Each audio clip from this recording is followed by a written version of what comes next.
Assalamu alaikum and welcome to another episode of CASS Dialogues. I am Sajal Shahid, a research assistant at Center for Aerospace and Security Studies, Islamabad.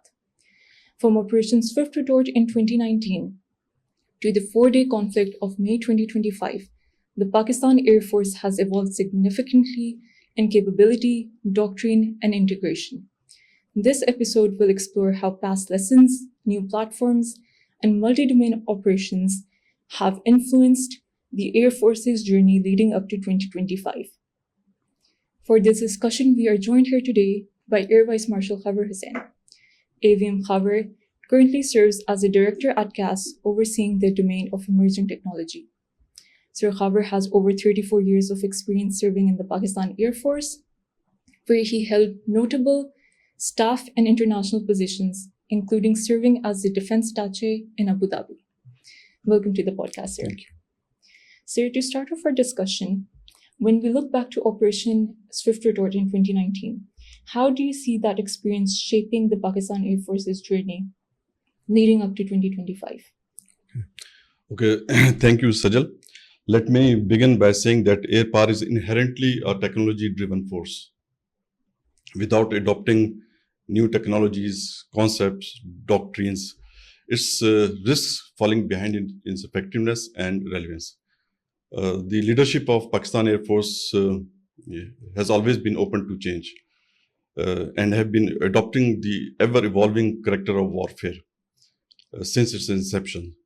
But due to a paucity of time, I shall not go into the details. I'll just restrict my answer to a period in which the transformation took place between Operation Swift Retort 2019 to this 4-day war. So I'll give you a short brief of details of the Operation Swift Retort. And first I'll outline the order of battle, which was there at the time of Swift Retort. The IF operated the most technologically diverse fleet, which included Su-30 as their main fighter, and other legacy fighters included Mirage 2000, MiG-29, MiG-21, and Jaguar. In Pakistan, the PAF had on its inventory F-16 equipped with the BVR MRAM missile, top of the line at that time. Apart from this, the JF-17 was their another frontline fighter. Alongside this, PF has been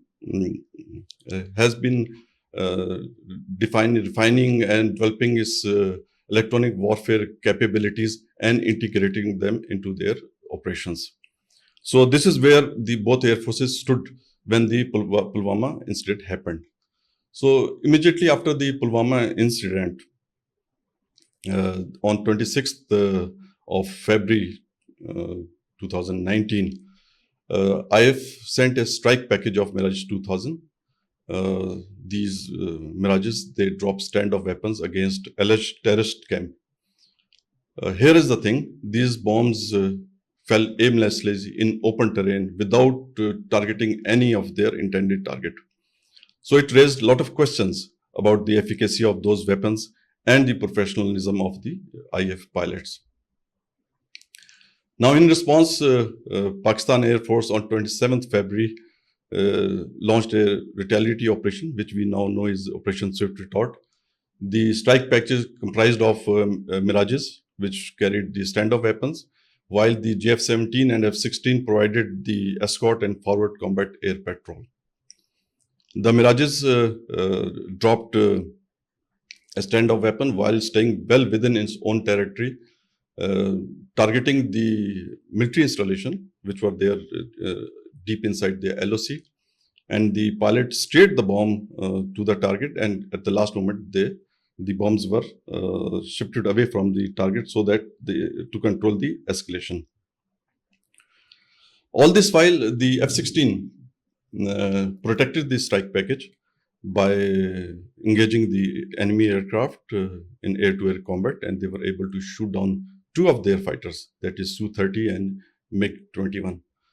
The disruption in communication, which was done by DA-20 at the time in the air, it caused the confusion, which we call it now fog of war. So in this fog of war and confusion, the Indian Air Defense Controller shot down its own helicopter close to the Srinagar. So this is the brief narration of the Operation Swift Retort. So, building on that, in the years that followed this engagement, we saw that India inducted several notable platforms, which included the Rafale fighter jet. So, how did that change affect the air power balance in the region, and how did Pakistan respond to this? Okay. After this conflict, I took a hard look at its shortcomings, and they realized their deficiency in BVR domain. So they accelerated the induction of Rafale aircraft. And the first batch of Rafale arrived in India in July 2020, and delivery of all 36 aircraft completed in 2022. Now the Rafale equipped with the Meteor missile and Scalp air-to-surface missile gave edge to IF. What does this mean is that the air power balance shifted in favor of IF, but for a short while. So this shift in the air power balance had to be addressed by PF. So PF inducted PL-15 missile in 2020 to counter the Meteor missile, and in March 2022, PF inducted J-10C. Within 8 months of signing the contract, the aircraft was inducted. And most amazingly, the pilots having 3 to 4 hours of experience flew this aircraft from China to Pakistan. It speaks of high professionalism of the PF pilots. Now, induction of new hardware is one part. The important thing is the test is how to make it operational and combat ready. So for the new hardware, the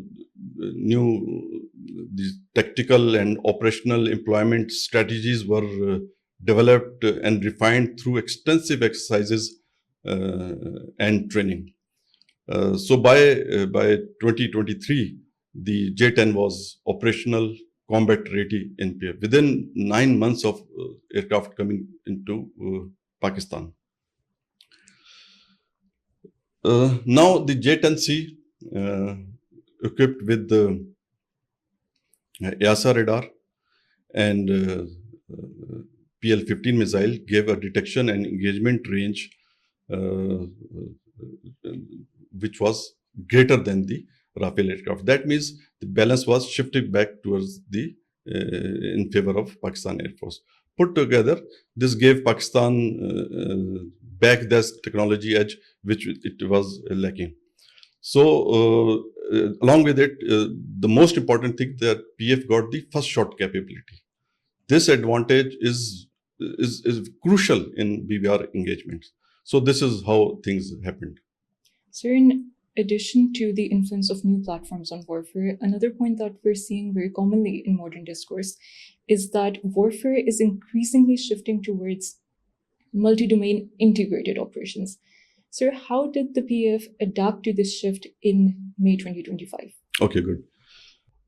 So there are traditional 4 war fighting domains.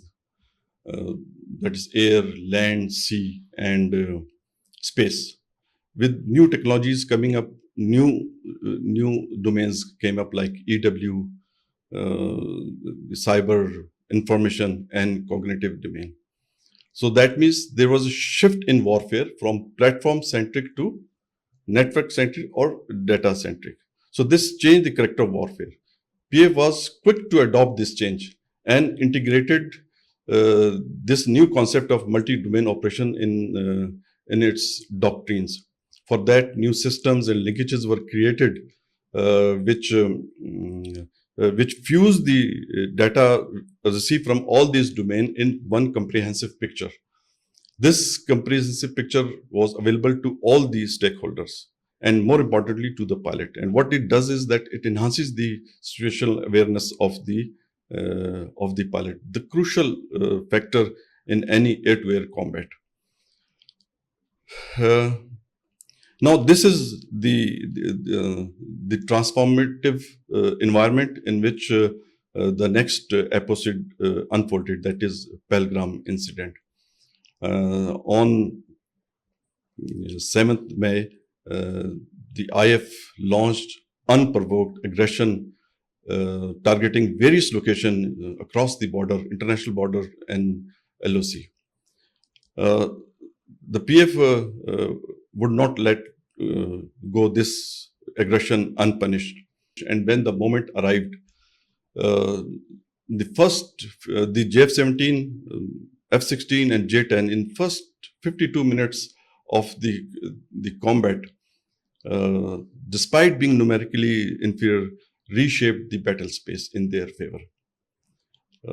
Flying at dark in the higher mountains, they were able to shoot down with the help of EW support and cyber. There's 7 aircraft, which included 4 Rafale also.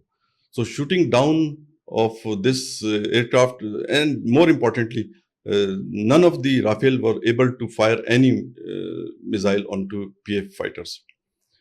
So losing these many aircraft in one combat was highly demoralizing for the Indian leadership or for any leadership. So this the operational impact was very high. Immediately there was a halt in IF operation for 2 days, and it is acknowledged by the Indian high military brass also. War didn't stop here. After 2 days, IF changed their strategy and launched stand-off weapons while staying deep inside own territory, BrahMos and SCAP missile. But they never came up in air to contest PF. That means the PA have a complete control of the air at that time. So this is what it was. Very rightly said, sir. Just to conclude, sir, we've seen that emerging technology has been increasingly a point of modern discourse. Sir, how do you see the rise of emerging technologies such as AI, for example, shaping warfare in the future? So actually, apart from AI, there are emerging technologies which are affecting the nature and character of warfare.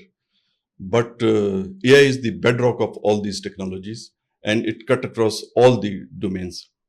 Now, if you look at the warfare, the outcome of warfare depends on 2 things. One is timely decision, and the second is correct decision. And both are interrelated. If you take a timely decision and you do not take a correct decision, the outcome will not be in your favor. So the decision has to be timely and decision has to be correct in case you want a favorable outcome. So this is what called decision superiority.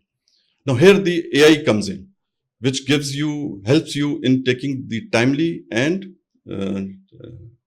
correct decision. We have seen in recent examples of US-Iran war.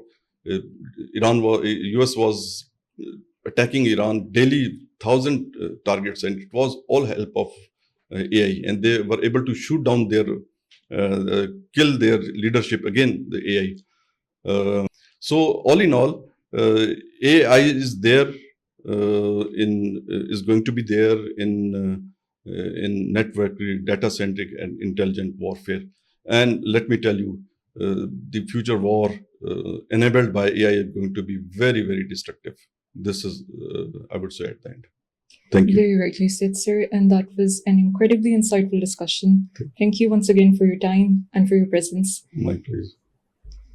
Thank you for listening to this podcast. Please stay tuned to the CASS website and social media for more updates. Thank you.